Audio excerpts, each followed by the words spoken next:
The Tomb by Howard Phillips Lovecraft. In relating the circumstances which have led to my confinement within this refuge for the demented, I am aware that my present position will create a natural doubt of the authenticity of my narrative.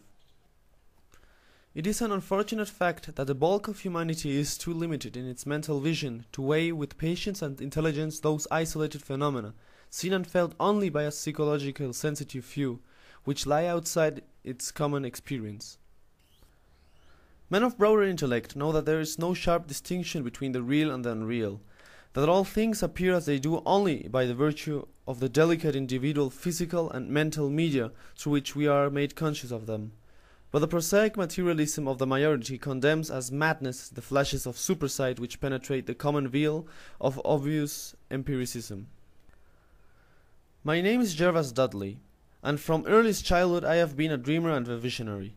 Wealthy beyond the necessity of a commercial life, and temperamentally unfit for the formal studies and social recreations of my acquaintances, I have dwelt ever in realms apart from the visible world, spending my youth and adolescence in ancient and little-known books, and in roaming the fields and groves of the region near my ancestral home.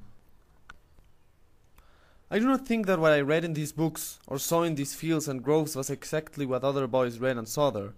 But of this I must say little, since detailed speech would but confirm those cruel slanders upon my intellect, which I sometimes overhear from the whispers of the stealthy attendants around me. It is sufficient for me to relate events without analyzing causes. I have said that I dwelt apart from the visible world, but I have not said that I dwelt alone. This no human creature may do, for lacking the fellowship of the living he inevitably draws upon the companionship of things that are not or are no longer living. Close by our home there lies a singular wooden hollow, in whose twilight deeps I spent most of my time, reading, thinking, and dreaming. Down its moss-covered slopes my first steps of infancy were taken, and around its grotesquely gnarled oak trees my first fancies of boyhood were woven. Well did I come to know the presiding dryads of those trees, and often have I watched their wild dances in the struggling beams of a waning moon. But of these things I must not now speak. I will tell only of the lone tomb in the darkness of the hillside thickets, the deserted tomb of the Hydes, an old and exalted family whose last direct descendant had been laid within its black recesses many decades before my birth. The vault to which I refer is of ancient granite, weathered and discolored by the mists and dampness of generations. Excavated back into the hillside, the structure is visible only at the entrance. The door, a ponderous and forbidding slab of stone, hangs upon rusted iron hinges, and is fastened ajar in queerly sinister way by means of heavy iron chains and padlocks, according to a gruesome fashion of half a century ago. The abode of the race whose scions are here inherited had once crowned the declivity which holds the tomb, but had long since fallen victims to the flames which sprang up from a disastrous stroke of lightning. Of the midnight storm which destroyed its gloomy mansion, the older inhabitants of the region sometimes speak in hushed and uneasy voices, alluding to what they call divine wrath in a manner that in later years vaguely increased the always strong fascination which I felt for the forest-darkened sepulchre. One man only had perished in the fire. When the last of the Hydes was buried in this place of shade and stillness, the sad urnful of ashes had come from a distant land, to which the family had repaired when the mansion burned down. No one remains to lay flowers before the granite portal, and few care to brave the depressing shadows which seem to linger strangely about the weather-worn stones. I shall never forget the afternoon when first I stumbled upon the half-hidden house of death. It was in midsummer, when the alchemy of nature transmutes the sylvan landscapes to one vivid and almost homogeneous mass of green, when the senses are well nigh intoxicated with the surging seas of moist verdure and the subtly indefinable colors of the soil and the vegetation. In such surroundings the mind loses its perspective. Time and space become trivial and unreal, and echoes of our forgotten prehistoric past beat insistently upon the enthralled consciousness. All day I had been wandering through the mystic groves of the hollow, thinking thoughts I need not discuss, and conversing with things I need not name. In years a child of 10, I had seen and heard many wonders unknown to the throng, and was oddly aged in certain respects. When, upon forcing my way between two savage clumps of briars, I suddenly encountered the entrance to a vault, I had no knowledge of what I had discovered. The dark blocks of granite, the door so curiously ajar, and the funeral carvings above the ark aroused in me no associations of mournful or terrible character. Of graves and tombs I knew and imagined much, but had on account of my peculiar temperament been kept from all personal contact with churchyards and cemeteries.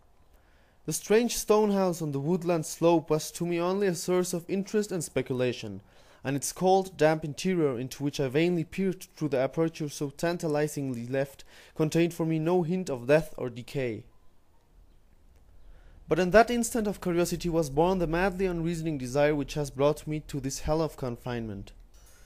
Spurred on by a voice which must have come from the hideous soul of the forest, I resolved to enter the beckoning gloom in spite of the ponderous chains which barred my passage. In the waning light of day I alternately rattled the rusty impediments with a view to throwing wide the stone door, and essayed to squeeze my slight form through the space already provided, but neither plan met with success.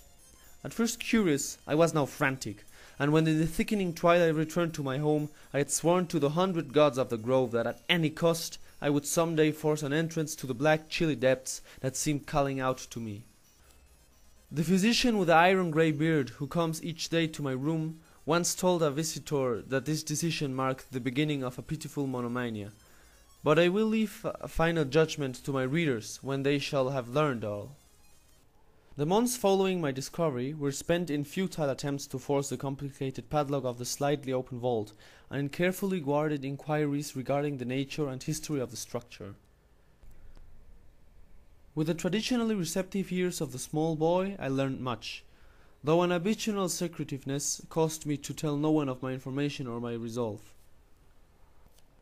It is perhaps worth mentioning that I was not at all surprised or terrified on learning of the nature of the vault.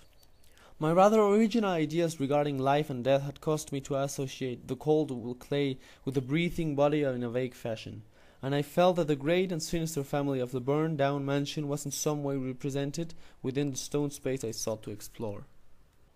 Mumbled tales of the weird rites and godless revels of bygone years in the ancient hall gave to me a new and potent interest in the tomb, before whose door I would sit for hours at a time each day. Once I thrust a candle within the nearest closed entrance, but could see nothing save a flight of damp stone steps leading downward. The odor of the place repelled yet bewitched me. I felt I had known it before, in a past remote beyond all recollection, beyond even my tenancy of the body I now possess. The year after I first beheld the tomb, I stumbled upon a worm-eaten translation of Plutarch's Lives in the book-filled attic of my home. Reading the life of Theseus, I was much impressed by that passage telling of the great stone beneath which the boyish hero was to find his tokens of destiny whenever he should become old enough to lift its enormous weight. This legend had the effect of dispelling my keenest impatience to enter the vault, for it made me feel that the time was not yet ripe. Later, I told myself, I should grow to a strength and ingenuity which might enable me to unfasten the heavily chained door with ease, but until then I would do better by conforming to what seemed the will of fate. Accordingly, my watches by the dank portal became less persistent, and much of my time was spent in other, though equal strange pursuits. I would sometimes rise very quietly in the night, stealing out to walk in those churchyards and places of burial from which I had been kept by my parents. What I did there I may not say, for I am not now sure of the reality of certain things, but I know that on the day after such a nocturnal ramble I would often astonish those about me with my knowledge of topics almost forgotten for many generations.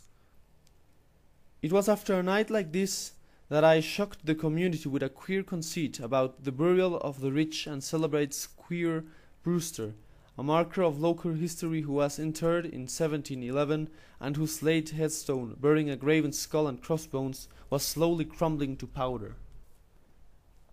In a moment of childish imagination, I vowed not only that the undertaker, Goodman Simpson, had stolen the silver-buckled shoes, silken hose, and sateen small clothes of the deceased before burial, but that the squire himself, not fully inanimate, had turned twice in his mound-covered coffin on the day after interment. But the idea of entering the tomb never left my thoughts. being indeed stimulated by the unexpected genealogical discovery that my own maternal ancestry possessed at least a slight link with the supposedly extinct family of the Hydes. Last of my paternal race, I was likewise the last of this older and more mysterious line. I began to feel that the tomb was mine, and to look forward with hot eagerness to the time when I might pass within that stone door and down to those slimy steps in the dark. I now formed the habit of listening very intently at the slightly open portal, choosing my favorite hours of midnight stillness for the odd vigil. By the time I came of age, I had made a small clearing in the thicket before the malstained facade of the hillside, allowing the surrounding vegetation to encircle and overhang the space like the walls and roofs of a sylvan bower. This bower was my temple, the fastened door my shrine, and here I would lie outstretched on the mossy ground, thinking strange thoughts and dreaming strange dreams. The night of the first revelation was a sultry one. I must have fallen asleep from fatigue, for it was with a distinct sense of awakening that I hear the voices. Of those tones and accents I hesitate to speak, of their quality I will not speak, but I may say that they presented certain uncanny differences in vocabulary, pronunciation, and mode of utterance. Every shade of New England dialect, from the uncouth syllables of the Puritan colonists to the precise rhetoric of 50 years ago, seemed represented in that shadowy colloquy, though it was only later that I noticed the fact. At the time, indeed, my attention was distracted from this matter by another phenomenon, a phenomenon so fleeting that I could not take oath upon its reality. I barely fancied that I was awoke. A light had been hurriedly extinguished within the sunken sepulchre. I do not think I was either astounded or panic-stricken, but I know that I was greatly and permanently changed that night. Upon returning home, I went with much directness to a rotting chest in the attic, wherein I found a key which next day unlocked with ease the barrier I had so long stormed in vain.